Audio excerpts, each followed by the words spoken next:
Hi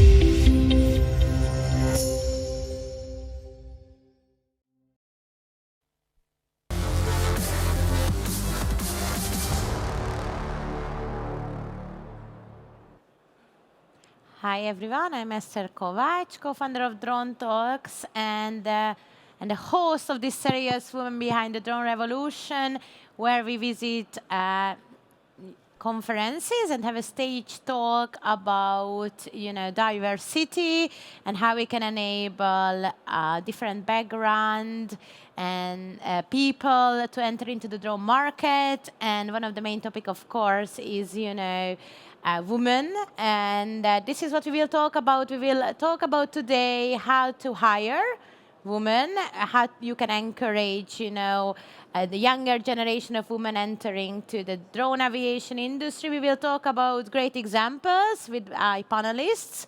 What is their career role and what do they do regarding drones and what was the path towards to that.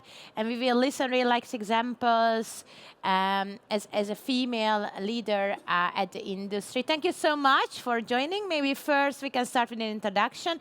Maybe Jen, if we start from that side.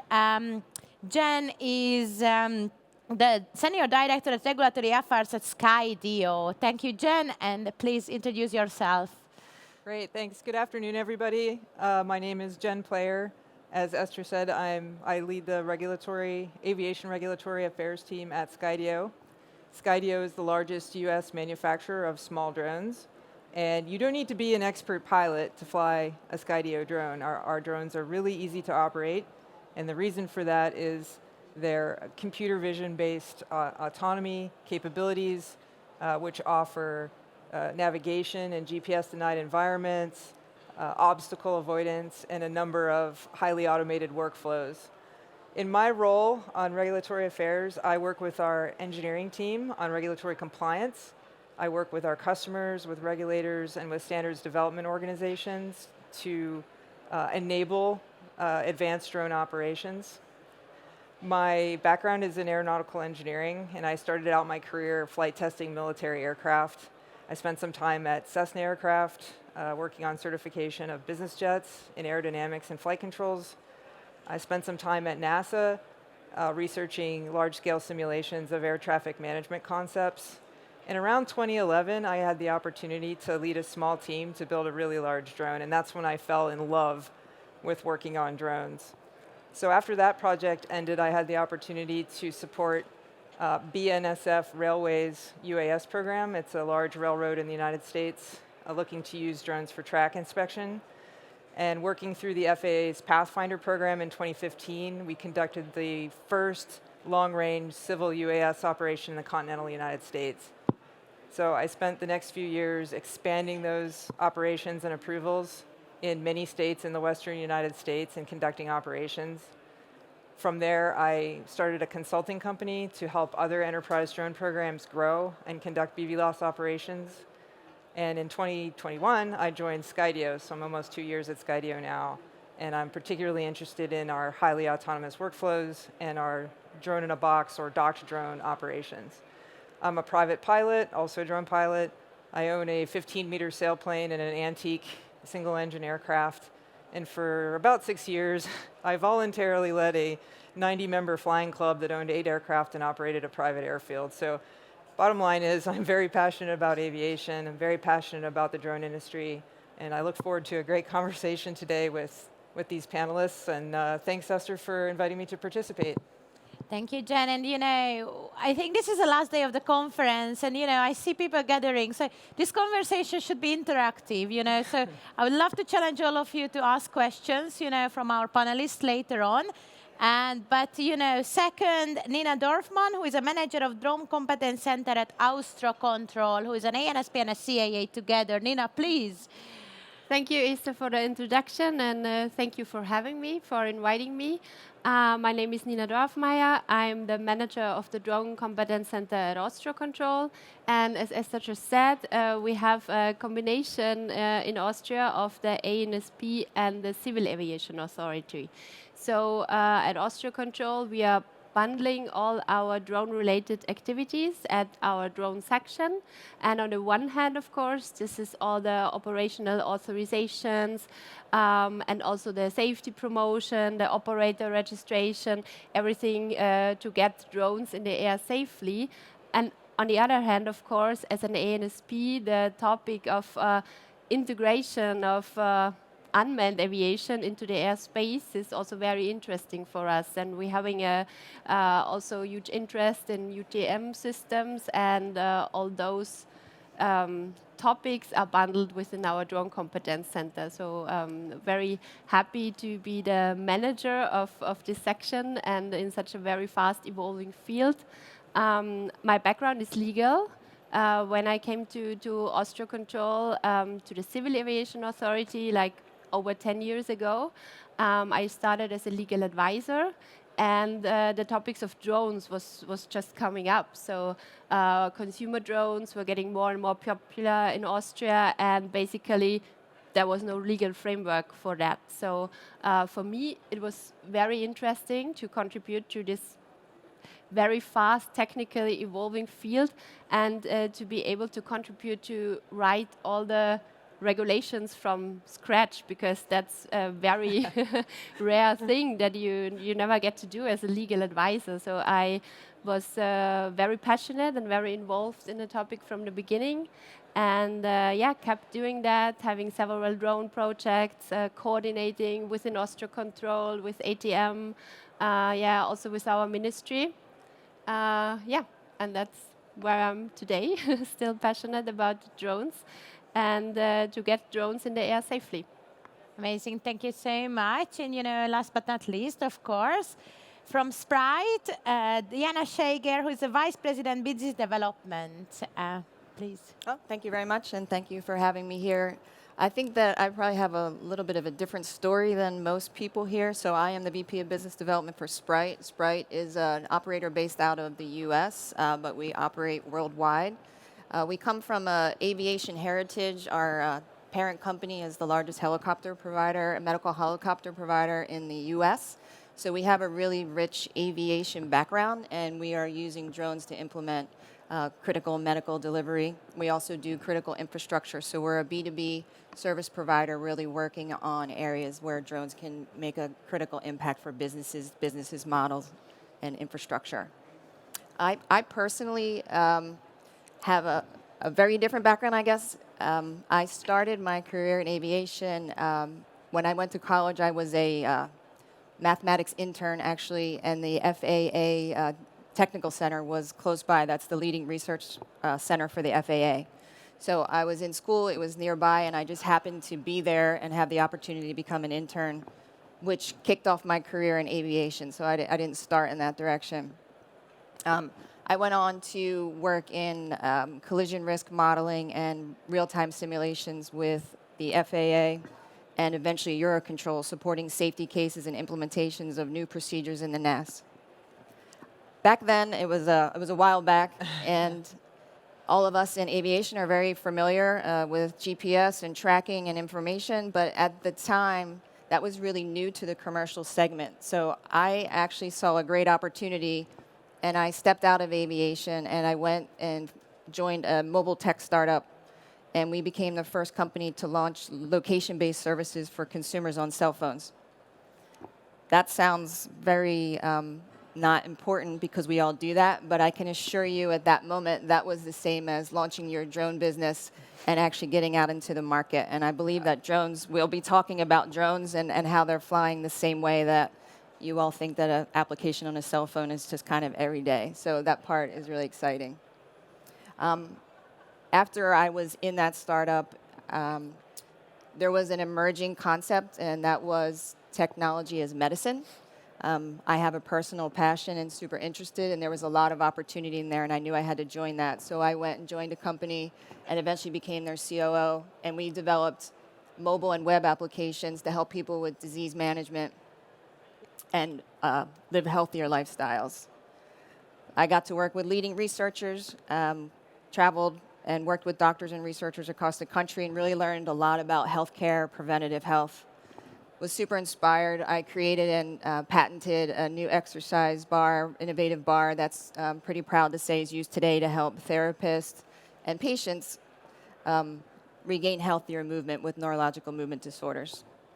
So this is completely not in the path of drones, but what it is drones and the technology is very startup based. I love the startup culture. I'm super excited about that. And I'm also really excited to see the merger now of more traditional aviation, where my background is from, to the startup environment, fast-moving technology. And what is great about Sprite and why I'm really excited about being here and being part of joining all the colleagues have really been leading the technology in the drone industry is a lot of people talk about package delivery or ways that drones are doing it. I think of drones as ways to change people's lives and about better healthcare delivery and about the whole service. So while I am excited about the drone, I'm actually really excited about the solutions, the way we're going to impact people's lives, how we're going to help customers achieve their goals and drive new models of business. So for that, I'm super excited to be able to be part of the revolution and change the way people are able to live and do business. Amazing, thank you. I think everyone's background is pretty amazing. So, you know, the question comes naturally. What made you enter into the drone industry? And as a female leader, you know, every day working on initiatives which really changing the industry as of today, you know, what are the challenges or what was the path, you know, towards to that? I think it's a better question for first. So basically, what are the challenges of today as a female leader? And what do you think, what was the path? And maybe another question on that, just to food for thought. How can we involve more women to the drone industry than to other technological industries, you know? And I think as of today, we're creating the drone industry. This is the momentum. So this is our responsibility to take action here. So I think I'm sure you all have a few thoughts. Maybe Nina first. You know, I know you're hiring as well in your team. So maybe you could also share a few good practices from the hiring side. I think for challenge-wise is that, of course, aviation is still very male-dominated. And for example, in the Austrian Civil Aviation Authority, I'm the only female manager.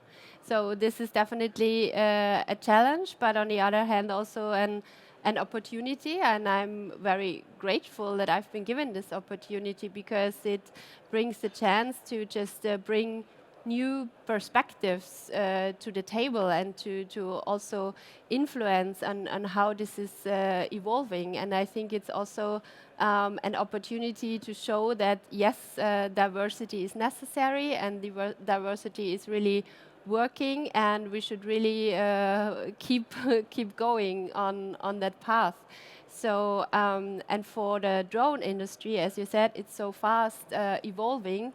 And I think this could really the benefit because it's growing very fast, but still, on the other hand, the systems are not so established as in manned aviation. So for every woman or girl who wants to get into aviation, I think this is a really good opportunity in this new field of aviation. And for example, in our team at the Drone Competence Center, currently we have 4 male team members and 6 female team members, including me. And I think that's a very good ratio compared to other fields. And it really works out well. Sounds amazing. Jen, any thoughts on that, you know?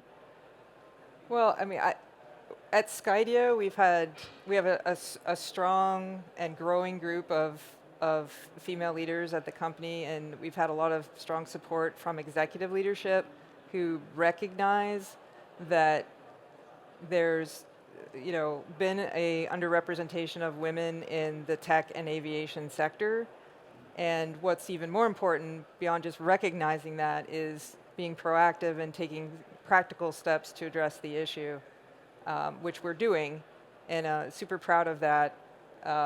In 2022, 17% of the applicants for our open positions at Skydio were women, and 24% of the placements were female candidates.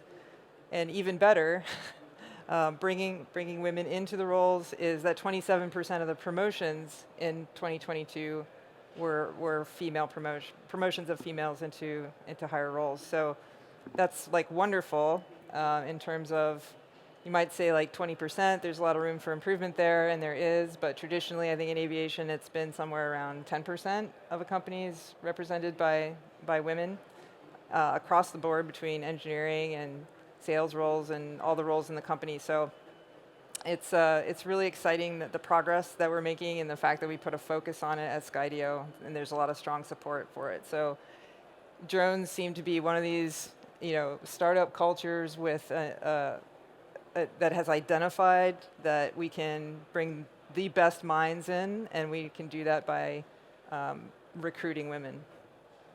But the question comes maybe, what I received this question, and maybe we could answer in that the problem is when someone puts out a role, women not applying. This is the usual question. I want to hire a female in my team, but I don't get applications, So how do you see it at Sprite, or what's your experience, maybe, Diana, regarding that? How can we attract females? Why you applied?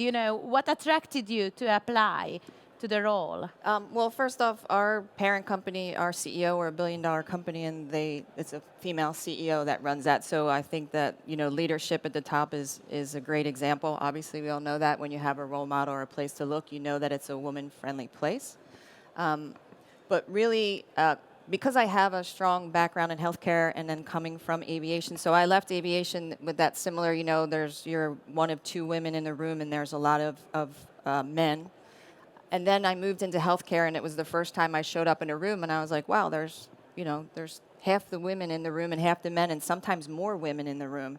So why is that? Because I'm still in technology, but I'm in a totally different vertical.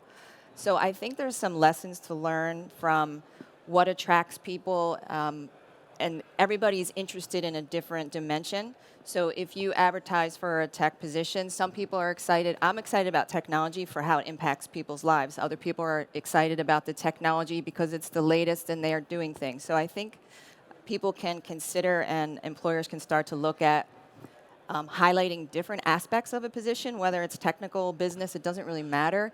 Everybody does their job for what really motivates them, and to try and come at a description from a few different ways is really a way to connect with people and make sure that you are getting them excited about your mission and your technology and the opportunities and the impact, and also help them see like this is part of the future. Like you're really developing the future in so many different ways. And I think sometimes that gets lost in the advertisement. In the advertisement, right? You don't really highlight. You get too much into the guts of just technical details.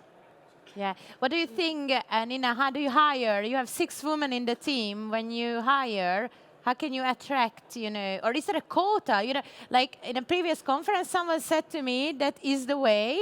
And on a stage, someone said maybe we should put quota out, and until naturally going to be half-half, the ratio, we should, force it. What do you think about that? Or do you have any view on that?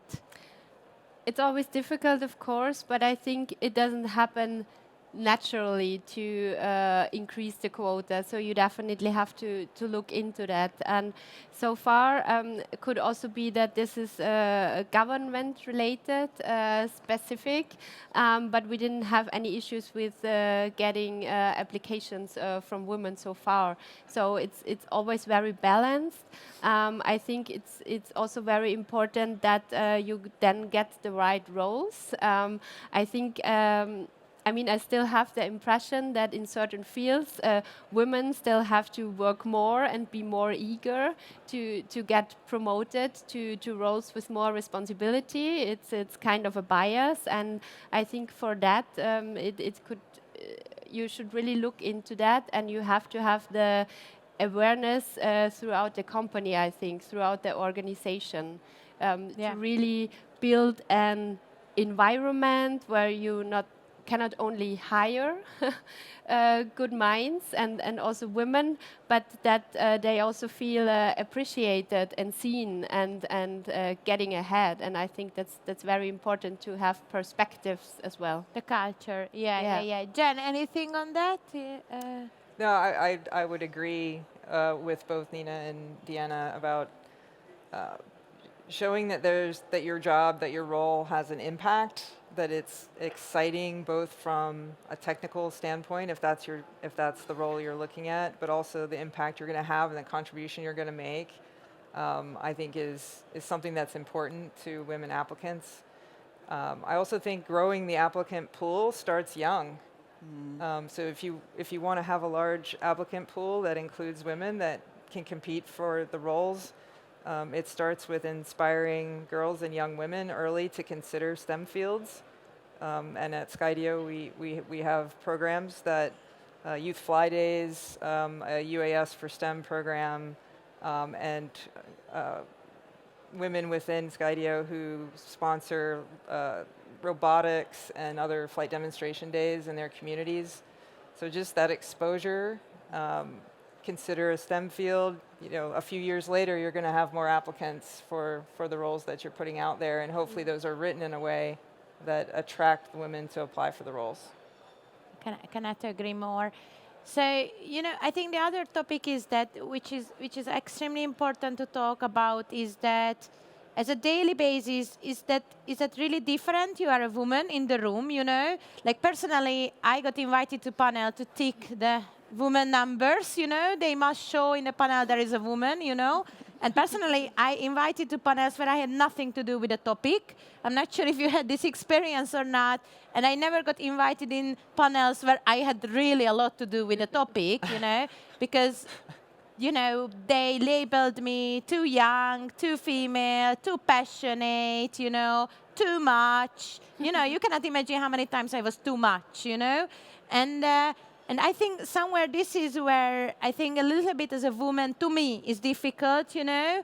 And I'm not sure if you have, and after, of course, we can talk about drones and other topics, but did you have a similar experience somewhere you got positively discriminated because you're a woman, and somewhere it was like challenging to get into, you know, and you got locked out from certain things? Do you have any examples of that, and how did you overcome this? Maybe, you know, Diana. So I think I've probably been on both sides of the fence. Yeah. Working with the FAA. The FAA is very supportive of advanced education and promoting women if they want to take advantage. So when I was with the FAA, probably because I was female, I got accepted into a graduate program, and as long as it was in the sciences, I had a full paid graduate degree and the opportunity to go and study. So I would say that was probably something that was easier for me as a female to achieve than maybe a male colleague. Maybe I had the opportunity to get picked first or something like that. So sometimes it can work to your advantage. I think in my experience in some of the industry is also, if you can present yourself, you're looking for the best candidate. So you can also you talked about the conference and being there. The fact that you get picked sometimes because female, I think, is a great opportunity to shine and show an opportunity, like, you know, what you have to offer. Yeah. And change minds. Like, so take advantage of that. Like, it's not anything that's bad. It's an opportunity to change minds, have an interaction with somebody, and let somebody realize, hey, maybe the next time I should really seek out somebody that even has more experience. So I think that works really well. There are, of course, times where, you know, being female, somebody, and you walk into the room, might ask you, it's not as bad as it used to be, I don't think, you know, if you're the one that's getting the coffee or ordering lunch or something like that, and you're like, okay. And I had talked about a couple experiences like that where I think sometimes it's an assumption. And the last thing I wanted to add to that is really something that I've learned through my interactions, and that's just unconscious bias as well. When we look at women and we talk about ourselves or other people do, there are just things that you don't realize that you take for granted that you're accepting and people are giving to you. And that's a really big impact. And I think even more important because the subtle things are a lot harder to manage than the things that are in your face, right? Yeah. So you talked about getting more younger children involved, some young girls involved. And I was talking to a gentleman that has a program for getting girls involved in drones. And he said, our job, what we really want to do is show girls that they can do it. And that moment, I was like, you don't have to show a girl that she can do it. She already knows she can. You want her to get her to know that she wants to do it, that it's exciting, that it's interesting, and maybe something to...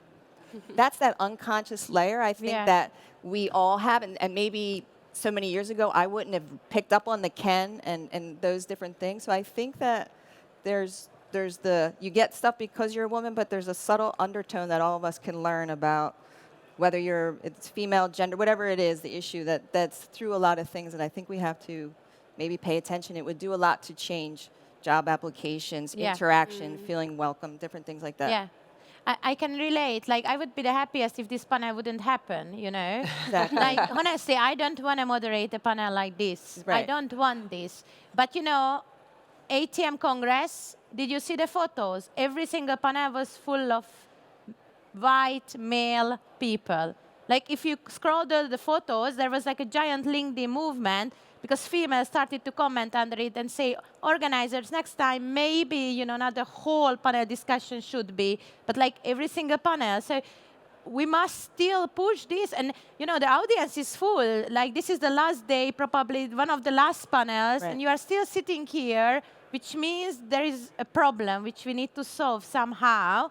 And what really amazed me, the audience is half-half, because what I hate the most, women talk to women, we need to be at the stage and we have a women group and we get together. This is not about this. This is about we all talk about this, how we make it diverse, for our own business benefit, And maybe, Nina, do you have a thought on this or some examples from your life? I mean, I think a lot of us have been there. Aviation is very male-dominated. And yes, I was very often the only woman in the meeting. I was asked to take the notes. I was asked to get the coffee. I was asked to organize the next meeting. So basically, I was always the secretary and not the legal advisor.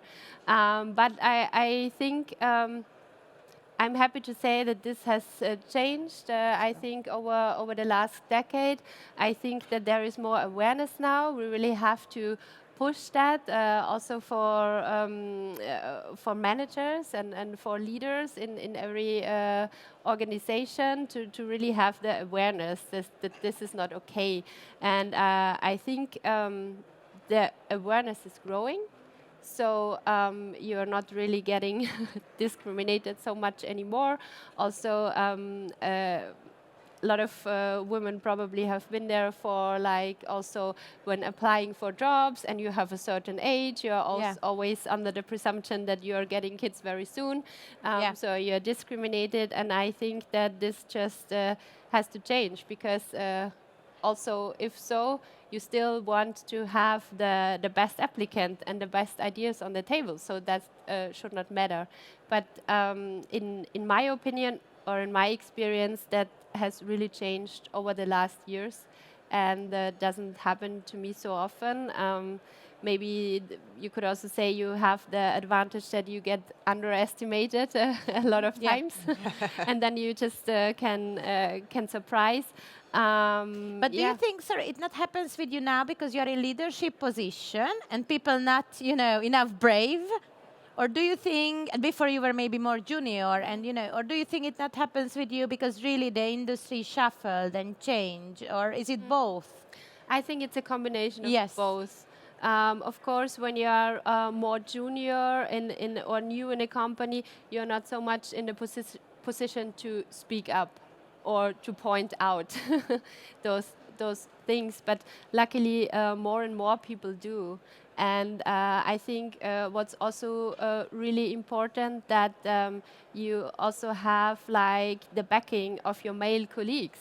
So if they see that it's not okay on how you are treated, or if a colleague is getting picked on, why do you have to pick up your kids again at this hour, or why can't you attend a meeting at 8 o'clock in the evening?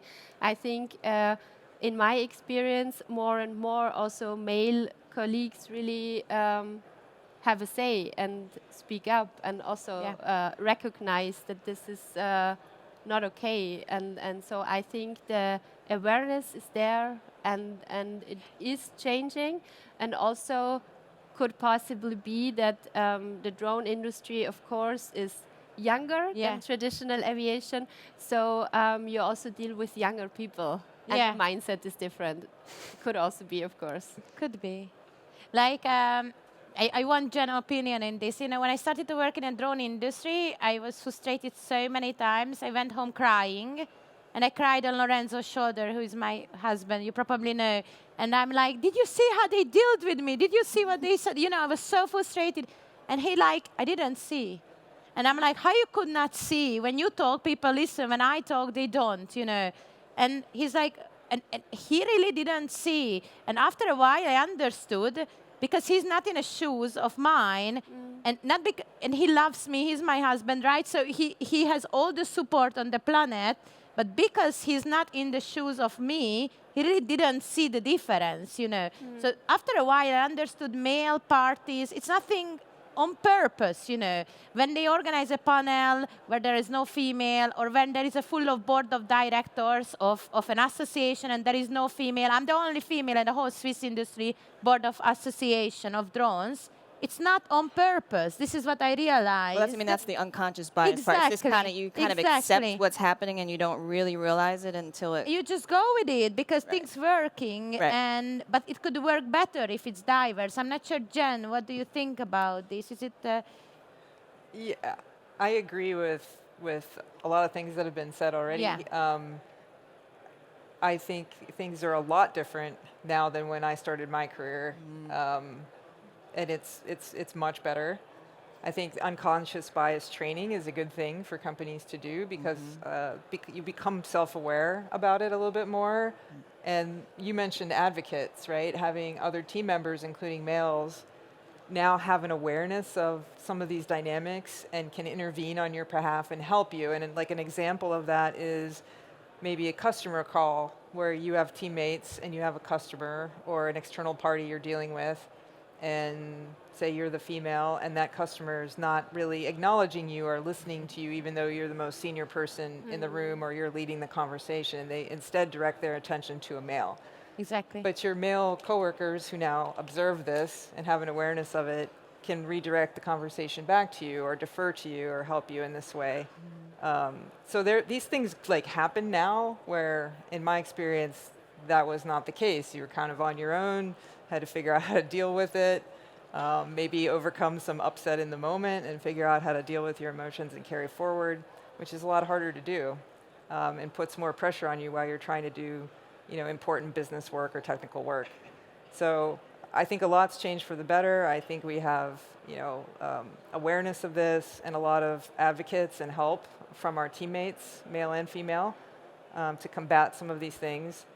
And I think what's important for female leaders in a company and being able to grow in a company is to have support from the top. And when you have an idea of your trajectory, if you want to grow into a leadership role, it's critically important to have a champion who maybe you don't have quite the executive presence that other people have, but you have the skills, capability, desire, and competence, and you have a champion that can help you get there. And if you don't have that, it's going to be a lot harder. So when you're in an environment or an organization where all those things are coming together, it's a really positive environment for diversity for everyone. And I think you get, the best outcomes for the business too by doing that. And one more thought, and I think this is what I would like to ask you also comment on, like diversity is not a nice favor, what you do, in my opinion. We're talking about being nice, I'm not sure if you ever Googled it, but it's a business benefit. Diverse companies make 10 times more revenue than, not diverse companies, because their product is sellable for female and male user as well. They have different perspectives, and the product what they create goes out to more users.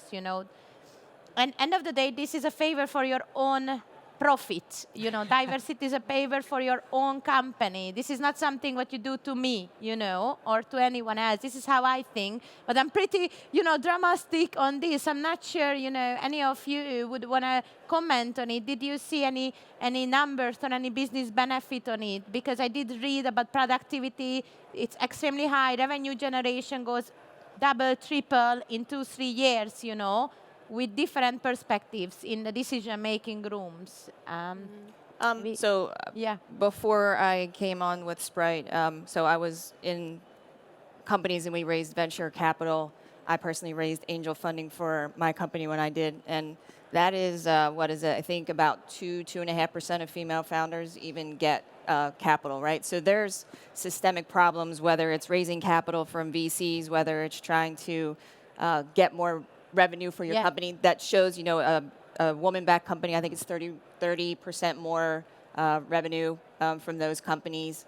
So 30% more revenue. Yeah, there's 30% more revenue, the diversity. And I think what it goes back to that, some of that unconscious bias, like you're used to seeing these things. There's also a lot in that about how, there's leading questions, there's the way you're asked and kind of you're led down a path that brings that. So I think that, again, sort of educating, bringing the data about it. So diversity can be whether it's the gender, and there's also, I think, in aviation, a little bit of diversity in the path. Like, I'm not traditional. I didn't start in aviation, go to aviation, and go along.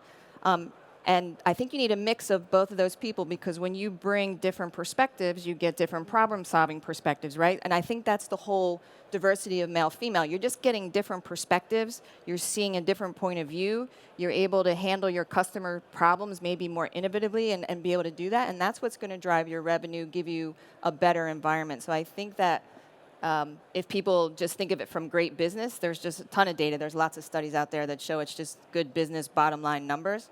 But there's also studies that also show more collaboration, better teamwork. Like, there's a lot of, I call them you need the soft skills and the hard skills, right? You need the heavy tech, but people are maybe more likely to share answers or be more collaborative about a different point of view. So I think there's a lot of benefits, and if you can look at them across the board, that are going to do that, and tons of data to back up how that goes. Yeah, for sure, a lot. Nina, on that? Yeah, I think there is honestly not much to add, and as you just said, it's not only male, female, but also, I don't know, young, old, different backgrounds, different education, different nationalities. Also, I think you just get more creative, and you get more ideas to contribute, and more perspectives. And I think also at Austro Control and at the Civil Aviation Authority, we're getting more and more and better in this, because our teams now get more mixed. We have more younger employees, and also you can now question, is the way we've always done something really the most efficient way or the best way, or could we have other solutions for that? And I think that really pays off. So yeah, definitely. So Jen, it's another story. I always tell this story. I read the Michelle Obama book, and I'm not sure if you've read it. And in the first paragraph, they say, when her husband became the president, she went to the room and she's like, oh my God, everyone's going to be smarter than me, right? Like the whole, American, basically cream of the politics is going to be in the room, and I'm just like a wife of Obama, right? So she entered to the room, she started to talk with them, and she realized in 20 minutes, maybe actually I'm smarter than 80% of them, and it's in the book. And, I can see myself in that. I'm not sure, because I always had this low self-confidence, As a female, I think we tend to have this. You go into the room and you think you are the dumbest, and I think this is one of the blockers what we create our own self. I'm not sure. I can see people like agreeing here in the audience. Is this something what not male or anyone else creates? We create for our own self, and I think especially if woman does this. I'm not sure if Jen or Nina or anyone, Diana, anyone want to share anything on that, or any examples of this you've seen? I mean, you have the studies that with the different habits of applying for jobs. Yeah. And I think that's a good example because you said those confidence issues, and we know that like the male applicant, he also applies if he does not fulfill everything, and for a woman to apply, most of them need to be over fulfilling all the requirements. So I think that's really a problem because you could have so much more applicants, and that would fulfill the role perfectly, but are just not applying. And I think that's the next example to this problem that you are telling, that maybe we do not get all the bright ideas and the bright applicants because of this confidence actually. And honestly, I don't really have a solution, but I think it kind of goes back to what you were saying earlier, though. You can, and actually with Jen, you have role models and mentors in your life. I was, I guess, fortunate to have strong men in my life, so I never felt like I shouldn't try. I was the same or better, and I was recognized that from an early age. So I think that, like you said, all the women in the room is great because then you get ways to help navigate and understand when you're in your seat. But then you need male role models and mentors as well, because they might be the ones that say, you're fine, just go, and you know what, you're just going to go. So I think it's listening to the things that are being told around you and taking in inputs from both sides, and not to get too caught up in whether you're male or female, but whether you're just the best one for the job and you know it. I think at Sprite, what I really like is we have women. It would be great to have more, and as soon as we find the ones that are qualified, they're going to be there, right? Like the people who are interested and qualified. Yeah. We just want to find the best people to do the best work in the best way to be the best company that we can be. And that's whatever that is, right? So however that shows up, to your point. So I think that we need to just be open and listen and take from not just women, but from men and from women, and navigate the system and kind of overcome. No, totally. Jen, anything? I 1,000% agree with Diana on that. Absolutely. I'll make a little comment that I don't consider it a confidence problem. I consider it an overconfidence problem. Overconfidence. Right? Right. Some people are maybe overconfident, and we can't mistake that for competence. Oh, for sure, right? That happens a lot, yeah. Right? For sure. Yeah. And that's a perspective I think some women can bring to the table when building teams, right? Correct. I agree with that as 100% as well. Okay, drones, we're all working in drones, right? So I'm sure you're extremely, curious. What's the latest future, looking like on drones, and what you are working on? So just maybe Jen again. So autonomous drones, Skydio flies autonomous drones. You are responsible for that regarding regulatory enabler. What's next at Skydio? Autonomous, solutions. How do you see the future, Well, we have to enable that, right? Like, the technology is available to us, and like part of my role is to, the regulatory frameworks are maybe there, but we're not where the technology could have us be in terms of multi-drone and unattended operations, and doing that all safely and for the right use cases. So there's still a lot of work to be done, and sort of that pacing between regulatory change and technological change. But I'm very, very excited for both the near term and the long term. Like, what inspired me to start working in drones with this idea of these technical and regulatory challenges around the idea that, as an aeronautical engineer, a drone is a chance to build design, build, and fly and operate an entire aircraft, which is not something that you get to do as a member of a large traditional aviation company. You work on some part of the entire whole, but you get to work on more of the whole in the drone space, at least in the small drone space. So that's what inspired me to get involved. But what keeps me interested and what keeps me motivated is all this potential to do good and to provide positive impact, like for worker safety, for public safety, for infrastructure resilience, and to see the tech and the regulations come together to do these good things and provide public benefit. Like, that's super inspiring, And we're going to find, like, there are things that we haven't even thought of that we can do with drones that are going to become apparent as we do more and more things and we get more and more scale. And I think, you know, we're having sort of a renaissance in aviation right now with everything that's going on. And we're having a revolution in terms of machine learning and robotics. And there's just so much opportunity to make really big contribution in this space and to provide benefits to people at the same time. So it's really exciting. I almost think we don't know where we're headed in the end, but I think we're all steering it towards this wonderful, beneficial direction, and it's going to be exciting on so many fronts in the years to come. Nina, so I heard, you know, the gossip space is coming to Austria, and you know, you enable it. So what's going to happen in the Austrian airspace? Yeah, actually, I think U-Space is still a long way to go, but we are trying and we're doing the concept that we also had the EASA panel yesterday, so to start some U-Space services without actually having the U-Space yet, because, yeah, the regulation is new. We still need to figure it out. We might not start with the perfect U-Space or the perfect UTM system yet, but we are very soon to start the first services. And when do you start the first services? Like very soon? I will be cautious and I will say in early summer.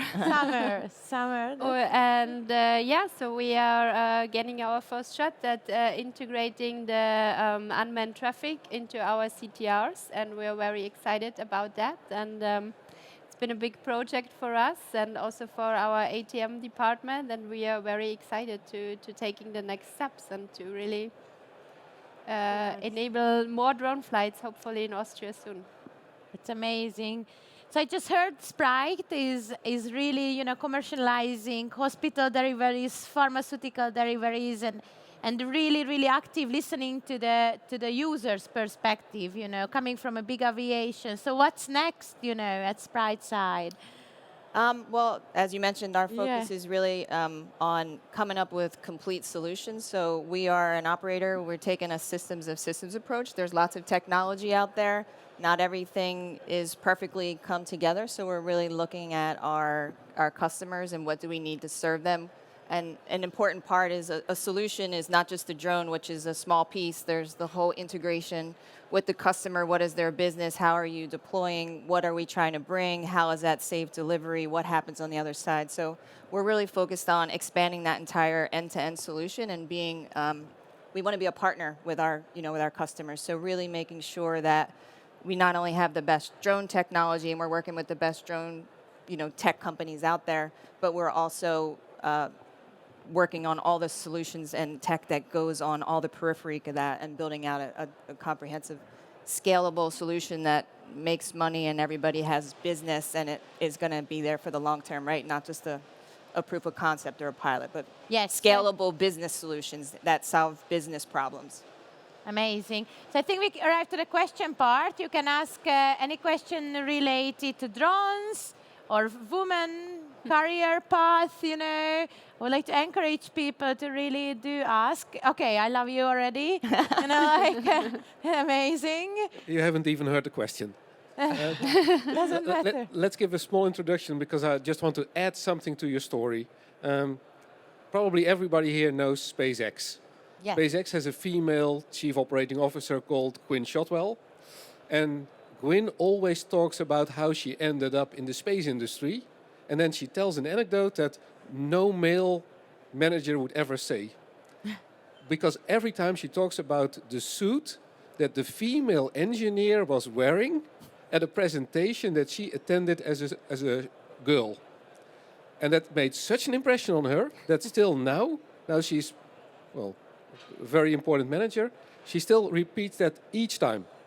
And I think that's something we are a little bit missing here in this whole conversation, that we kind of ended up in a male type of discussion about how to get females into technology. And I suppose, and that's maybe also a question to you, shouldn't we start talking with organizations like Lego, who really know how to communicate with girls and know how to trigger girls to get interested in a certain sector that they would not even consider And I think that's where we go wrong. They wouldn't even consider it. We need to get them to consider going into technology, going into drones. So my opinion would be, maybe we should step out of a male-oriented paradigm and think more about what triggered, and I can even pose it as a question, what triggered you to get into this industry? Yeah. I can take it, everyone. So I think in my mind there are two aspects, and after maybe you share your thought. A is that we don't need engineers only, like I think I don't want to motivate young girls to be an engineer. I'm an engineer. I suffered 5 years in a university, and it's great I'm an engineer, but I could do my job without an engineering degree, 100%. So I think what I'm trying to say that maybe someone finished the uni as a marketing or sales or international business or economist, and they not even consider to coming to the drone industry. And I think that's one part. We need to kind of make them shuffle towards the drone industry because they are amazing professionals. They have amazing knowledge, and we need that knowledge. I need a salesperson who can sell my services, and it doesn't need to be an engineer on paper, And I think the other aspect is that if you are a young female or a girl, I think education, this is exactly what you're telling. We need to make it attractive. I am not 100% sure how, and I would like to ask you, yesterday EASA gave a mini drone to my daughter, and and I think that's great. She loves this mini drone, and there is an EASA logo, and she's already paying with it. So, but it's a very small step, so I don't think so she's going to work on drones because EASA gave a mini drone to her yesterday. So I'm not sure. What's your view? To your point, I think is a great point. It's a societal change to get people to become like Lego. I say marketing makes the world go round, right? If you can market something, Lego's making a ton of money by having girls get involved, right? So it's a great cause and it makes great business. That's back to the great business model. So I think if we focus on ways that businesses will realize more money or education systems. So your example is that's the exposure and the money drive. So I think helping companies understand, but it's also that early education is something I think is a little bit harder for companies. Like we have programs, but we're not going to touch the world at the size of somebody like that. So I think that's a great point, and trying to find ways to bring in some of those use cases or the marketing lessons that they got from how to market that, and then sort of take those nuggets and bring it back in and say, how can we use best practices out of that marketing to bring our marketing and change how we talk, right? Because they're marketing the value, the benefits, and the future. That's what we want to market to women and girls in general, I think. No. Yeah, maybe I'm also kind of, I'm not an engineer either. Yeah. My background is legal, so I was not attracted in the technical field first as well. But I think you can always get interested in different technologies, and then also your path does not have to be straight. You could also take a turn, go into the drone industry, and as you said, I think we need many different skills, and yeah, that will be a good mix. Yeah. So. Then? Well, I mean, I just think it's different at different stages, right? So for young people, sometimes, not everybody who sees a drone fly or plays with Lego toys is going to follow into a STEM career. But exposure and opportunities, widen the field of view for young people so that they consider more options and not feel closed off or, I think there's this effect where a lot of people sort of kind of do what their parents did or do the example of family members or close neighbors or family friends because that's what they see.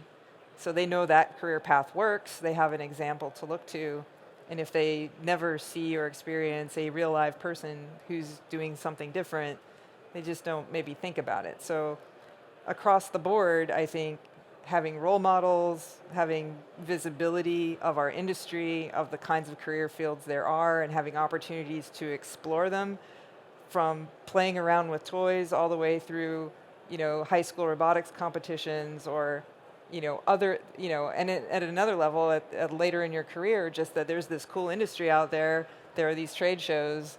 It's the intersection of tech and brand new technology, and there's great business opportunities. Could lead someone further on in their career to say go from healthcare back into aviation. So I just think it's like we live in a world that there's so much information out there, and yet these real world experiences help us chart our course through our career from a young age, even through mid-career or late career. So my perspective is just expose people to things, be role models, and see what happens at the end of the day. Thank you. I'm Raul from Austria, and my question is about find allies with other minorities who are also in the same boat, but on maybe another corner of the boat, but try together to bring this diversity aspect in a broader sense into the industry. That's the main question. Yeah. I mean, can't argue with that, right? No, and I think, double discrimination exists. Triple, I'm discriminated every day in the bus because my daughter shouts like hell, and they think I'm a bad mom. And I'm not a bad mom, she just shouts, you know what I mean? So, anywhere where you go, you got discriminated. I'm a mom, I'm a female, I'm too young, I'm too outspoken. I don't know, I think exactly diversity is so much more, just female and male. I take the point. I think that was the point, right? It's just, so much more. And I think this is where conscious decisions should be taken. And I think the other question is, what maybe, if until we wait for one, my one main challenge, I do this as voluntary, and all the ladies do this voluntary. One of these panels takes 10 hours, easy to organize, And I think there is a cost involved. So for example, back to the point, if I want to work with Lego, someone needs to pay that. I need to feed my family. I cannot work for free for Lego to make the world a better place. I need to be able to pay my bills. You know what I'm trying to say? So for example, like Lorenzo, my partner, became aerospace engineer because he saw Top Gun. He saw Top Gun and he decided to be aerospace engineer. I want to see a drone movie. I want to see a drone movie there in Netflix where my daughter going to say, I'm going to work in the drone industry, like he saw Top Gun. But who can finance this? Who going to pay that movie? You? Or I should now again do a movie and pay it? Or that's my main challenge. I'm not sure, how do you see this? Should we call Tom Cruise? Yeah, we should call Tom Cruise. But honestly, who going to pay that movie? So it's good. We could do it, but that's where I think should be a collaborative effort. I'm not sure, Nina, what do you think about this? It's like... Yeah, definitely. I think there was a drone program of the Air Force mentioned in the second part of Top Gun, but we really didn't get a lot of information about that. But yeah, I think this is just, you have to get more visible. But on the other hand, as you say, who is going to finance this? And it cannot be unpaid. And I think it's an important topic because it will pay off eventually. So that will be the solution. I mean, you could argue who will benefit from it in the future, and maybe find ways to get it financed. Of course. Diana, please. I think as a business, if diversity is part of your strategy, you find revenue. I mean, if you're going to make the revenue and it's part of your strategy, it'll get incorporated into your budget, and you're going to figure out a way to do that. Maybe not at the size you would like it to start, but prioritizing that and adding that into your budgetary considerations, because you're expecting some payoff like anything else. You're going to invest in things you believe reap value in the future, and you find the time for things you think are important. Everybody does, right? So I think everybody's here because it's important. You're doing this because you believe it's important, and you're finding the time. And then as companies grow more, they'll find bigger budgets because they're going to find the return, and it's a little organic. It has to take time. Exactly. I believe it's going to pay off to my business, this, But the key question was, wouldn't it be a good strategy to find allies among the other diversity groups? That was the key question. Diana. I think that everybody learns from everybody. So if you have the opportunity to benefit, everybody has a little bit of a voice and a different perspective. So you're trying to make your issues raise, and maybe they're a little different. But under the underlying, you want allies with anybody who's going to go in the right direction. Jen, any closing remarks based on our discussion, or anything you want to share, because we are running out of time. I think they tell me that. So Lorenzo and I have something in common. You saw sort of amazing, amazing. I'm gonna tell your story now in the future, not his. He's out now, Good, Nina. Any closing remarks? I mean, it's such an interesting industry. It's growing so fast. It's evolving, and as I said, the systems are not so set. We are able to define them now. So I think it's such an interesting field, and there are so many ways to contribute and shape the future for men and women and all other minorities alike. So Amazing, Diana. I'm inspired. There's SpaceX. There's so many, Sheryl said there's a lot of women in leading places, which is really inspiring. There's female sports teams that didn't happen when I was young. There's a lot of things that are changing. To your point, it's a lot different than it was before. So I think that that's amazing. And to keep the conversation and just keep growing in the right direction, I think there's a lot of good things. I think if everyone had at least one takeaway from this, that's enough, I think it was a great discussion. Please feel free to talk to the panelists after the panel. They are all amazing. And thank you so much. Thank you for everything. Thank you. thank you.